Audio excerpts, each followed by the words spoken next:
Well, this is my office, so therefore I want a pretty happy office. Well, I just think that it's part of the Australian rural landscape, that beautiful landscape with those great trees in it. The more trees that are about, the more nature that's about us every day just gives us an aspect that just makes the whole world more pleasant to be in.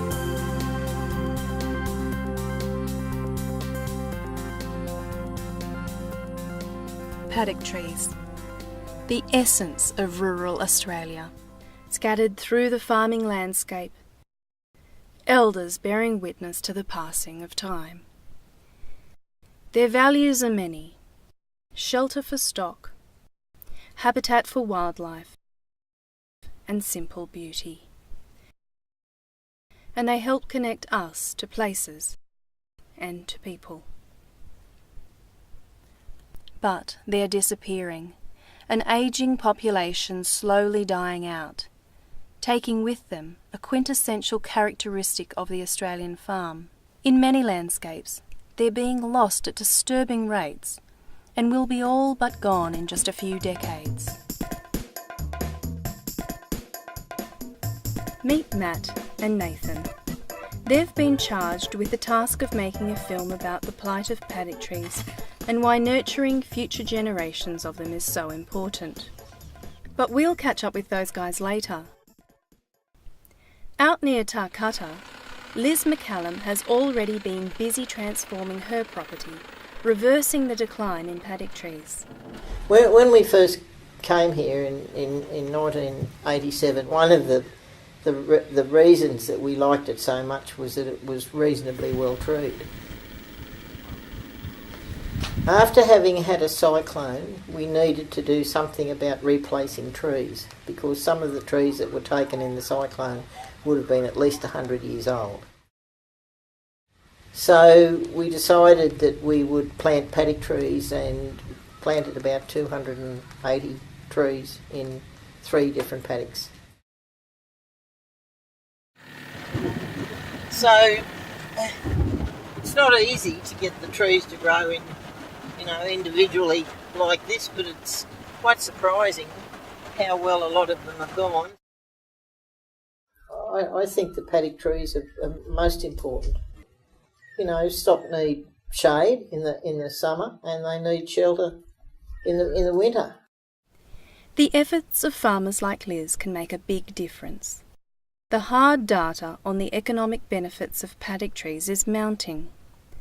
Put simply, the winter and summer protection that Liz pointed out equates to more wool and better live weight gains.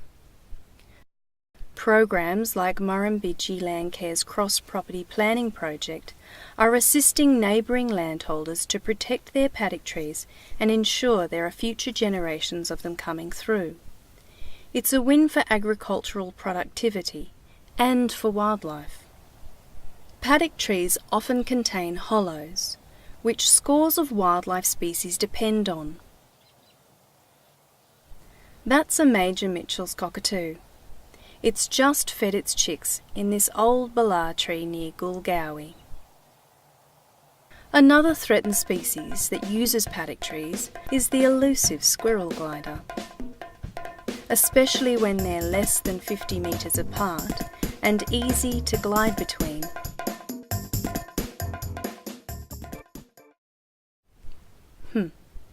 Perhaps it's best we just get on with the film. Gliders, possums, small birds, lizards and microbats all benefit from the protection of paddock trees. In turn, they offer their own benefits. Together they can devour huge numbers of insects, which helps keep the trees, pastures and crops healthy. They're nature's free pest controllers, rarely recognised for their contribution to a productive, profitable farm. If you have lots of paddock trees and other good habitats on your farm, then you can rest assured knowing that every year tons upon tons of insects are being eaten. At the same time, you'll be supporting wildlife species that are crucial in offering pollination and other essential services. I can see the stick. Moving on. Another significant wildlife species that can be rare and hard to find, but also uses paddock trees, is the threatened superb parrot. It is benefiting from the work farmers are doing to address the disappearance of paddock trees and restore habitat. My name's Caroline Hermes, this is my husband Ashley Hermes, and we run sheep and cattle here, a bit of cropping on our property of just over 2,000 acres. We love seeing birds, and there's every winter superb parrots come here to nest. There's a hollow, we watched a bird looking, bringing a mate back, going in, having another look around, so we hope that that was a successful nesting. Paddock tree problem in this particular paddock was there was only it's a 100-acre cropping paddock, and there was only 6 or 8 adult trees still alive when we bought the property. So we 2 years ago planted more trees up along this area, which is never going to be cropped. These trees were deep ripped with a bulldozer. The actual spot they are at was deep ripped. Then a seedling was planted, mulched, 3 steel posts plus mesh put on them, and they were watered through their first year. So it's a very labour-intensive and very expensive individual tree planting, but it's just essential if you want to maintain that beautiful rural landscape that we're so famous for. We hope we get to see some shady trees here. We hope we live that long. One of my pet hates is where there are bigger farms and they might heap sticks and things up against a tree, and then they burn their stubble, and the stubble catches fire to all the sticks that they've just collected, and they burn beautiful old specimen trees, and that's one of my pet hates. Stubble burning is often a big contributor to the incremental loss of paddock trees over time. Fire breaks and stubble retention can help avoid this. Cropping too close is also bad news, but that can be easily avoided too. Addressing other key threats like spray drift and fertiliser application near trees are all positive actions that can be taken to reverse the decline. With so many threats, it's little wonder so many paddock trees are sick and suffering from dieback. And they're often lonely too. Their isolation was framed humorously by a recent Murrumbidgee Landcare campaign.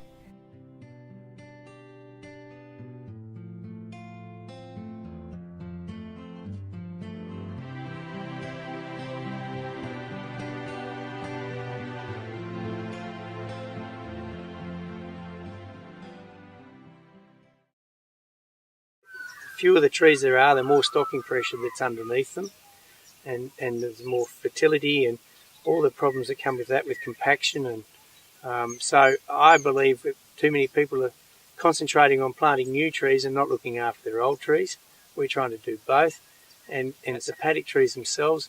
There's ways around just protecting them from direct access from stock and from applications from boom sprays when they're not meant to be there, not putting fertiliser too close, not cropping too close to the trunks. All those sorts of things need to be worked on. I personally feel it's important that we fence some of them off and look after them, and also regenerate, and it's going to take hundreds of years to get that habitat back.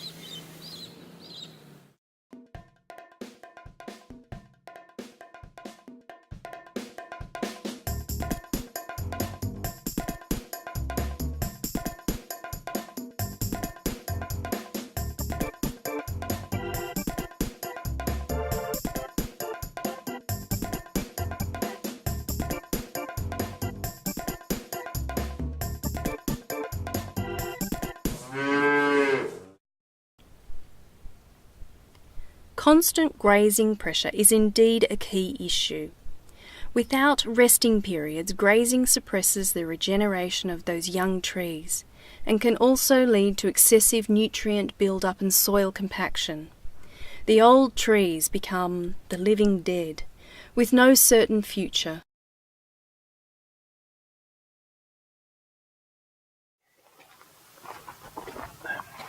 So this is an example of the adult tree dieback on this property. We've owned this property for about 5 years. When we first bought, these 4 trees are alive.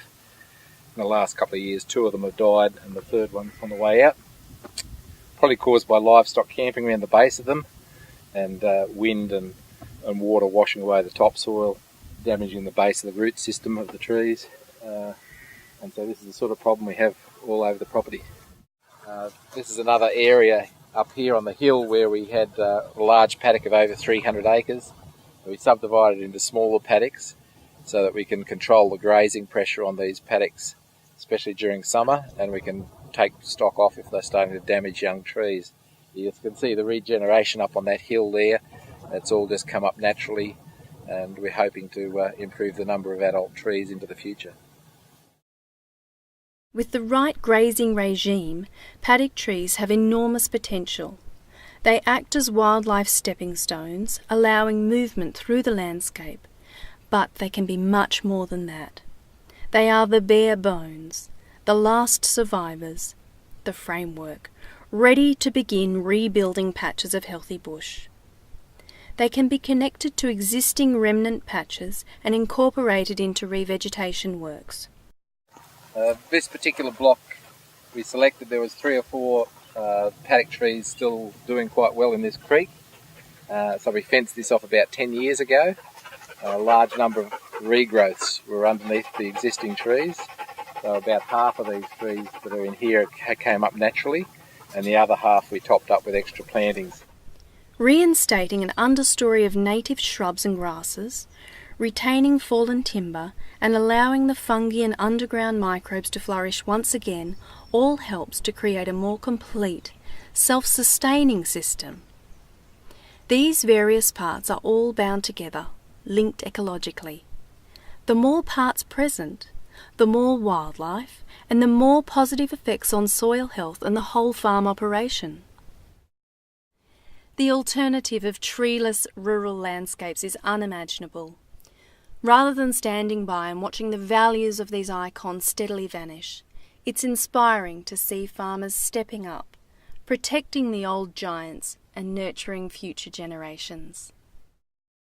And the well-being of the farm is terribly important. It's not just for my own well-being, it's for the generations to come. And I've got to a stage where probably we've done it almost enough, planting some things now and looking after our bigger, older trees, but it becomes addictive and I can't stop doing it.